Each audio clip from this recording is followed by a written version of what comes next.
شروع اللہ کا نام لے کر جو بڑا مہربان نہایت رحم والا ہے۔ سچ مچ ہونے والی، وہ سچ مچ ہونے والی کیا ہے؟ اور تم کو کیا معلوم ہے کہ وہ سچ مچ ہونے والی کیا ہے؟ وہی کھڑکھڑانے والی جس کو سمود اور عاد دونوں نے جھٹلایا۔ سو سمود تو زبردست زلزلے سے ہلاک کر دیے گئے، رہے عاد تو ان کو نہایت زوردار آندھی سے تباہ کر دیا گیا۔ اللہ نے اس کو 7 رات اور 8 دن ان پر چلائے رکھا۔ تو اے مخاطب، تو ان لوگوں کو اس میں اس طرح گرے ہوئے دیکھتا جیسے کھجوروں کے کھوکھلے تنے، پھر کیا تو ان میں سے کسی کو بھی باقی دیکھتا ہے؟ اور فرعون اور جو لوگ اس سے پہلے تھے اور وہ جو الٹی ہوئی بستیوں والے تھے سب گناہ کے کام کرتے تھے، سو انہوں نے اپنے پروردگار کے پیغمبر کی نافرمانی کی تو اللہ نے بھی ان کو بڑا سخت پکڑا۔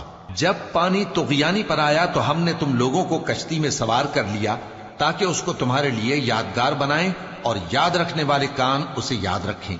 پھر جب سور میں ایک بار پھونک مار دی جائے گی اور زمین اور پہاڑ دونوں اٹھا لیے جائیں گے، پھر ایک بار ہی توڑ پھوڑ کر برابر کر دیے جائیں گے، تو اس روز ہو پڑنے والی یعنی قیامت ہو پڑے گی، اور آسمان پھٹ جائے گا تو وہ اس دن کمزور ہوگا، اور فرشتے اس کے کناروں پر ہوں گے، اور تمہارے پروردگار کے عرش کو اس روز 8 فرشتے اپنے اوپر اٹھائے ہوں گے۔ اس روز تم لوگ سب پیش کیے جاؤ گے اس طرح کہ تمہاری کوئی پوشیدہ بات چھپی نہ رہے گی۔ اب جس کا اعمال نامہ اس کے داہنے ہاتھ میں دیا جائے گا وہ دوسروں سے کہے گا کہ لیجئے میرا نامہ اعمال پڑھیے، مجھے یقین تھا کہ مجھ کو میرا حساب کتاب ضرور ملے گا۔ پس وہ شخص من مانے عیش میں ہوگا، یعنی اونچے باغ میں جس کے میوے جھکے ہوئے ہوں گے۔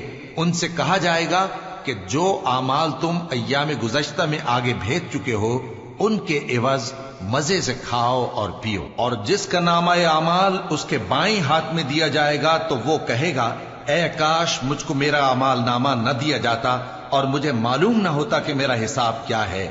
اے کاش موت میرا کام تمام کر چکی ہوتی، آج میرا مال میرے کچھ بھی کام نہ آیا، مجھ سے میرا اقتدار جاتا رہا۔ حکم ہوگا کہ اسے پکڑ لو، اب اسے طوق پہنا دو، پھر دوزخ کی آگ میں اسے جھونک دو، پھر زنجیر سے جس کی لمبائی 70 گز ہے جکڑ دو۔